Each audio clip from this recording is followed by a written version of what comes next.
Il n'y a rien en lui. L'homme doit toujours s'efforcer de rester sur le chemin qui est celui de la dvekut au Créateur, c'est-à-dire que toutes ses pensées doivent être orientées vers lui. Même s'il se trouve dans la pire des situations, qu'il lui est impossible de se retrouver dans une descente plus grande que celle-là, il ne doit jamais quitter le domaine du Créateur, c'est-à-dire penser qu'il y a une autre autorité qui ne lui permette pas de rentrer dans la sainteté et qui a le pouvoir de faire du bien et du mal. Ce qui veut dire qu'il ne doit pas penser qu'il y a là le pouvoir de la Sitra Hara, l'autre côté,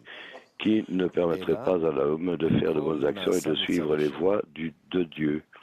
mais que tout est l'œuvre du Créateur.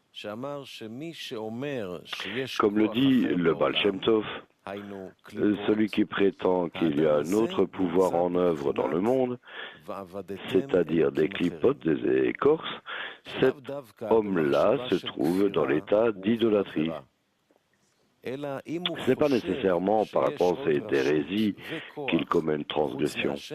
mais c'est en pensant qu'il existe une autre autorité et un autre pouvoir que le Créateur qu'il commet par cela la transgression. De plus, celui qui dit que l'homme possède sa propre autorité, qui prétend que c'est lui-même qui n'a pas voulu suivre hier les voies du Seigneur, cela également s'appelle commettre la transgression d'hérésie, car cela signifie qu'il ne croit pas que seul le Créateur dirige le monde.